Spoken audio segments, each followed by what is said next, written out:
Voici un pattern que vous devez absolument connaître. Aujourd'hui, je vais vous montrer un petit quelque chose. Vous allez voir, c'est ultra intéressant parce que c'est quelque chose qui vous permet d'anticiper toutes les baisses, en tout cas la plupart des baisses sur énormément de tokens. Et c'est un setup qu'un des élèves a pris. Vous allez voir que le trade était excellent. C'est un setup que vous allez pouvoir utiliser que ce soit pour short, vendre et racheter plus bas. Bref, j'en ai déjà parlé, mais écoutez bien, on est parti.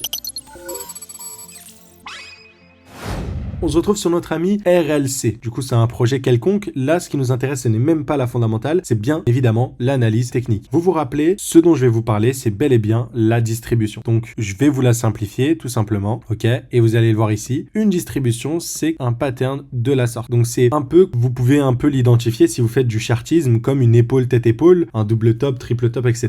Là, nous, on va analyser la psychologie derrière cette. Première chose que vous allez noter, c'est que il y a une poche de liquidité. Donc, cette poche de liquidité, ça peut être des EQH. Cette poche de liquidité aussi, ça peut être une trendline baissière. Vous allez voir juste ici. Imaginons comme ça. Donc, hop, si ça peut être un petit truc comme ça, genre une trendline baissière avec des liquidités, des EQH ou non. Ce qui va caractériser cela, c'est qu'on va avoir une prise de liquidité. Donc, un high qui va venir liquider cette liquidité, qui va venir liquider les stop loss qui sont cachés parce que les gens à une résistance, la dumb money, qu'est-ce qu'elle fait? Elle short. À la suite de ceci, on va avoir la cassure. Le point bas à l'origine de la prise de liquidité, dès lors qu'on a la cassure, c'est une confirmation. Donc, il y a plusieurs types de personnes. Il y en a d'autres qui pensent que c'est absolument une distrib qui vont essayer de rentrer sur ces niveaux-là, donc rentrer sur les très petits time frames, observer des changements ici, ok. Il y en a d'autres qui vont attendre la confirmation, rentrer à la cassure, et il y en a d'autres qui vont attendre le pullback et rentrer à ce niveau-là. Il y a plusieurs écoles, il y a plusieurs cas qui sont possibles, vous allez voir, à vous de choisir. Ce pattern-là, il vous permet d'anticiper toutes les baisses. Vraiment toutes les baisses, en tout cas sur ce token-là, vous avez vu, le top qui a été ici, il a été caractérisé par exactement, une distribution. Et la target minimum de la distribution, c'est son point bas. Donc si je vous montre sur mon graphique, ici, le point bas de la distribution, tu vois, là, on a créé des liquidités, c'est celui-là, ok. Mais imaginez que j'avais un truc comme ça, ok, le point bas, la tiers, ça serait ce truc-là, ok. Au moins, vous avez compris. Donc, si on le répercute ici, on a la même chose, création de liquidité, tout simplement. Donc, voilà, on vient liquider le tout simplement. Donc, il y a des EQH avec une trendline aussi. On vient liquider le tout et on voit très simplement que notre tiers est à ce niveau-là, qu'on est venu littéralement liquider. On sait qu'ici, il y a une phase de distribution. Donc, la dumb money va acheter parce qu'ils vont se faire stop loss sur la résistance et grâce à un ordre d'achat, ça permet à la smart money de vendre, tout simplement. Oui, parce que la smart money a des gros ordres, donc elle a besoin d'une grosse contrepartie pour se positionner sur le marché, tout simplement. Donc c'est un peu ce qui s'est passé sur le RLC et on attendait du coup un retour ici, ce qu'on a très bien eu. Cependant, la tendance était toujours baissière, donc vous l'avez vu ici, les points hauts étaient toujours de plus en plus bas. Donc je vais vous les tracer en rouge pour que vous puissiez bien les identifier, comme ça va vous aider la prochaine fois à repérer les structures. Vous allez voir, ce point haut, il crée un point bas, tout simplement. Et ça, ainsi de suite. Donc là, on peut observer ce point haut, je pourrais même indiquer celui-là, et je pourrais même indiquer celui-là, ou celui-là, tout simplement. Donc vous le voyez, à chaque fois on fait des highs de plus en plus haut. Et du coup là vous allez repérer très proche de ces niveaux là ce qu'on appelle une supply. Donc c'est le bloc haussier à l'origine de la baisse. Donc là on a le bloc, ce bloc là. Ici vous avez vu, c'est la bougie, l'espèce de, avant le dump, tu vois, le bloc de bougie rouge, enfin le bloc de bougie verte, pardon. Ça c'est une supply. Ici vous pouvez soit entourer une ou deux bougies, ok. Donc là c'est celle-là, etc. Ici c'est en fait c'est le point qui a causé, si vous voulez, le dump. Et c'est là où vous avez énormément d'ordres qui ont été injectés. Donc pour vous le caractériser, vous pouvez voir en utilisant un indicateur assez cool, le profil à volume à gamme fixe, pour voir à quel moment le plus d'ordres a été injecté par rapport au dump. Vous voyez, c'est bien dans le bloc, ok. Donc moi j'ai pas besoin de ce truc-là pour voir où est-ce qu'il y a eu les volumes, l'injection d'ordre. Je sais que c'est dans cette zone-là. Et donc là, on arrive dessus. Donc voilà, on a tout ce bloc-là, donc on peut l'indiquer. Donc on sait très bien que ce high-là est protégé. Tant qu'on le casse pas, c'est toujours bearish. Et là, on avait littéralement le même setup qu'on a ici, mais beaucoup plus clean, setup de distribution. On va revenir dessus parce que c'est le trade d'un des élèves de l'école qui a été pris. Donc, je vous rappelle, nous, on propose un accompagnement au sein de l'école pour vous apprendre les Smart Money Concepts. Donc là, il y a plein de ressources à disposition, notamment une section qui est ultra intéressante, c'est la section Vos analyses, où les élèves partagent un peu leurs analyses qu'on peut revoir directement tous les week-ends. On fait un espèce de live interactif, un call Zoom, et voilà. Donc, on avait notre ami ici, Rivals Zero, du coup, Jesse, qui nous a partagé un peu la chart ici, qui était assez cool sur le RLC, tout simplement.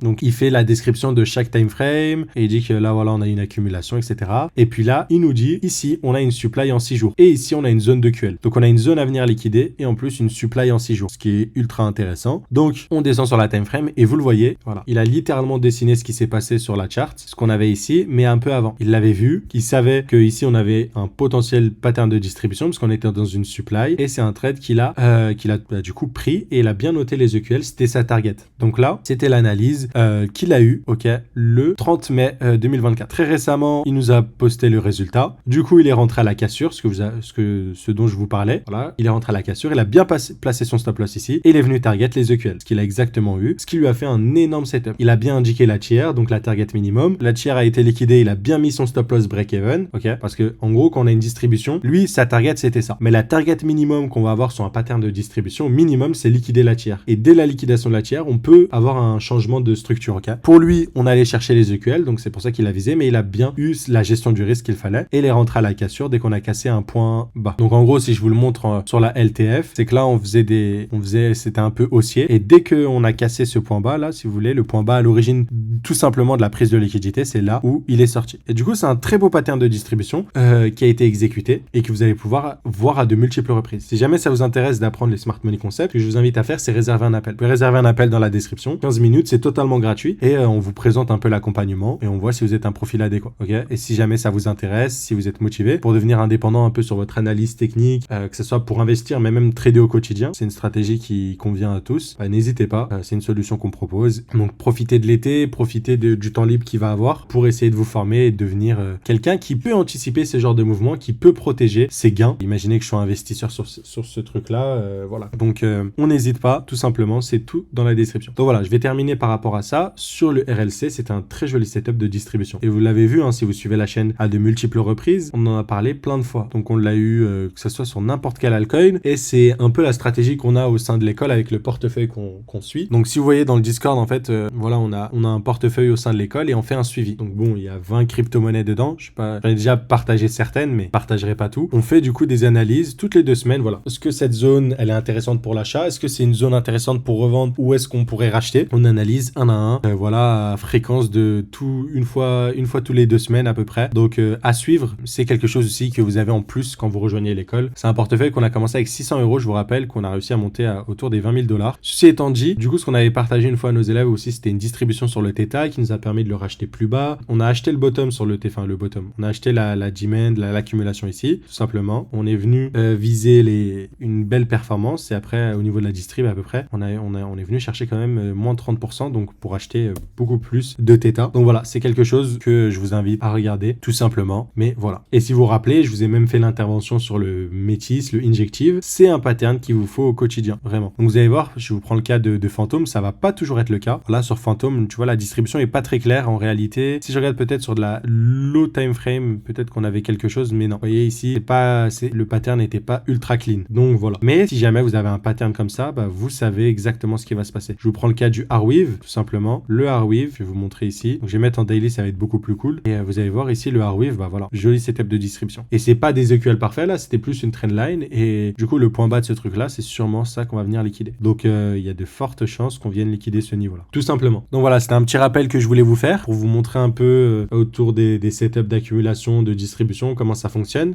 Comme ça, vous pouvez l'implémenter. Et voilà. Donc cette vidéo touche à sa fin. N'oubliez pas de vous abonner. On se retrouve demain pour une nouvelle vidéo. À très très vite. Ciao ciao.